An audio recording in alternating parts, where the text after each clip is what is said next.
Bismillahirrahmanirrahim. Assalamualaikum warahmatullahi wabarakatuh. Perkenalkan, nama saya Atika Sari Anggraini dari Fakultas Keguruan dan Ilmu Pendidikan.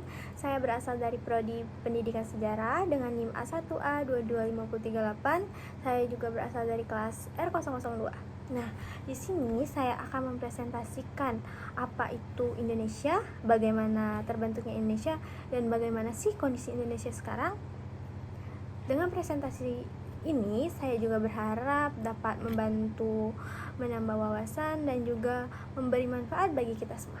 Nah, mungkin yang pertama-tama saya akan mempresentasikan apa itu Indonesia. Nah, Indonesia adalah negara yang terletak di Asia Tenggara yang dihimpit oleh dua samudra, yaitu Samudra Hindia dan Samudra Pasifik.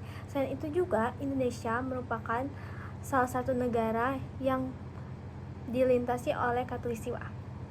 Nah, fun fact lainnya, Indonesia dihimpit oleh dua benua, yaitu benua Asia dan Australia. Selanjutnya, Indonesia merupakan negara kepulauan terbanyak di dunia dengan jumlah 17.380 pulau. Oleh sebab itu juga Indonesia disebut dengan Nusantara. Nah, fun fact lainnya, Indonesia menjadi negara keempat jumlah penduduk terbanyak di dunia dengan jumlah 254.166 jiwa pada tahun 2022. Selanjutnya, Indonesia juga menjadi negara terluas ke-14 di dunia dengan luas 1.906.569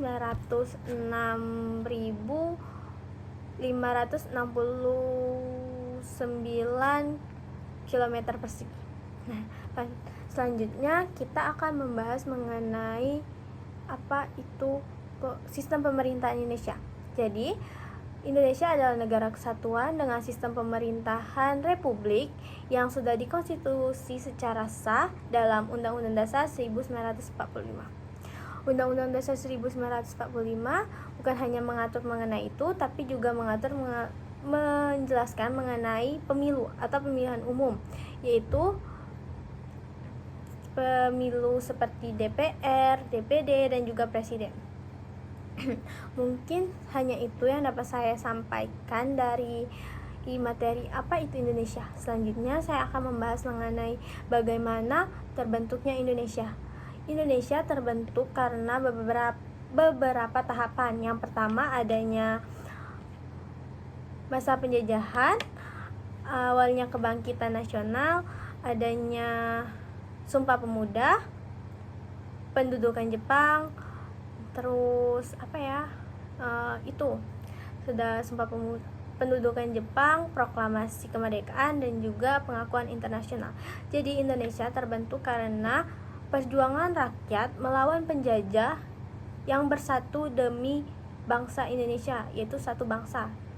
Nah, singkatnya, Indonesia terbentuk dari peristiwa sejarah yang melibatkan perjuangan, penjajahan, dan pengakuan internasional serta keberagaman kebudayaan lokal. Nah, selanjutnya mungkin saya akan membahas mengenai bagaimana sih kondisi Indonesia sekarang ini.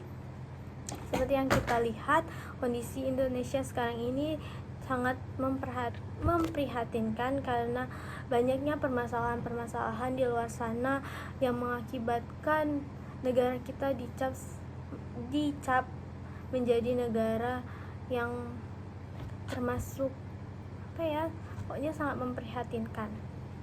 Yang pertama, mungkin dari bidang politik dan sosial, Indonesia sedang mengalami gejolak sosial yang cukup serius karena banyaknya gelombang demonstrasi di berbagai daerah karena masyarakat beranggapan bahwa program pemerintah sekarang ini tidak efektif, seperti program makan gratis.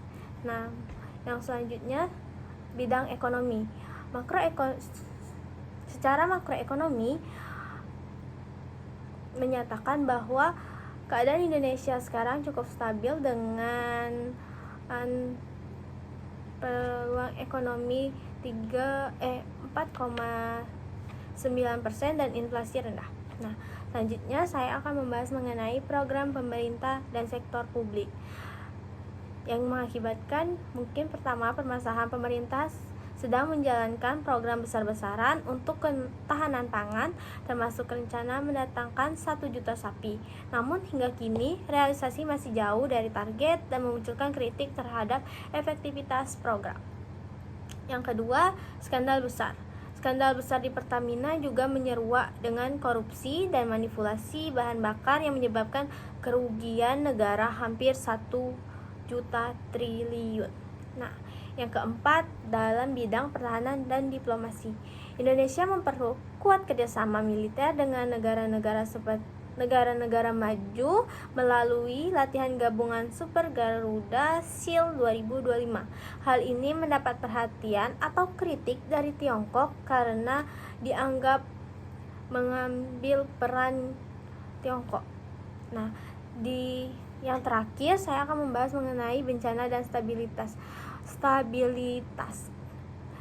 Di tahun ini mungkin tidak ada bencana yang terlalu besar dan sudah cukup bisa ditangani oleh pemerintah.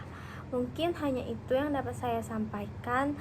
Jika ada kesalahan kata saya mohon maaf. Saya akhiri. Wassalamualaikum warahmatullahi wabarakatuh.